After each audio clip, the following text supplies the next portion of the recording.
dimuliakan Allah Subhanahu wa taala.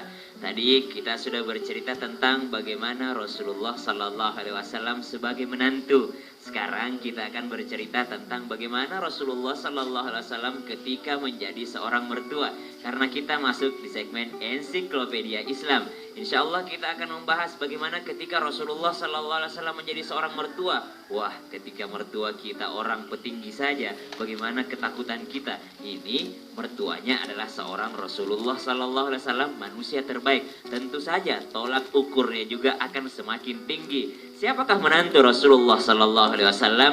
Dialah Sayyidina Ali bin Abi Thalib radhiyallahu anhu warda, yang beristrikan namanya Sayyidatina Fatimatuz Zahra radhiyallahu taala anha wardaha. Ketika itu pesan bagi para mertua ketika hendak ada lelaki yang meminang anak gadisnya, maka marilah kita bercermin kepada baginda Nabi sallallahu alaihi wasallam sebagai mertuanya. Dari hadis riwayat Ummu Salamah, ketika itu kulihat wajah Rasulullah nampak berseri-seri sambil tersenyum. Baginda berkata kepada Sayyidina Ali bin Abi Thalib radhiyallahu an, "Wahai Ali, apakah engkau mempunyai suatu bekal mas kawin?"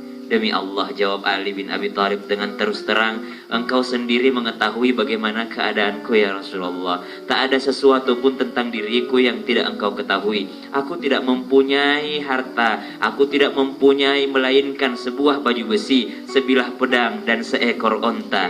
Tentang pedangmu itu," kata Rasulullah, menggapai daripada jawaban daripada Sayyidina Ali bin Abi Thalib, "apakah engkau akan menjadikannya ataupun yang namanya meneruskan pedangmu untuk perjuangan di jalan Allah, ataukah engkau akan menjadikannya mas kawin? Tentu saja pedangmu itu lebih pantas untuk engkau jadikan jalan untuk melakukan perjuangan di jalan Allah Subhanahu wa taala.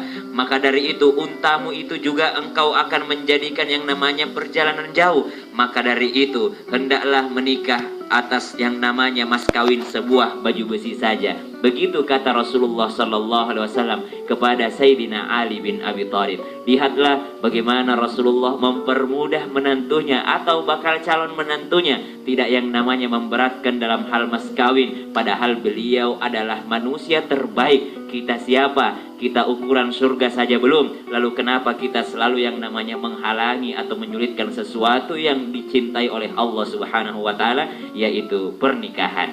Jamaah yang dimuliakan Allah Subhanahu wa taala, benarkah dahulu Nabi Ibrahim alaihissalam pernah menjadi seorang mertua yang diktator karena sempat menyuruh anaknya Ismail untuk menceraikan istrinya? Apakah benar demikian? Insya Allah jawabannya sesaat lagi hanya di Islam Itu Indah. Jamaah, oh jamaah, alhamdulillah.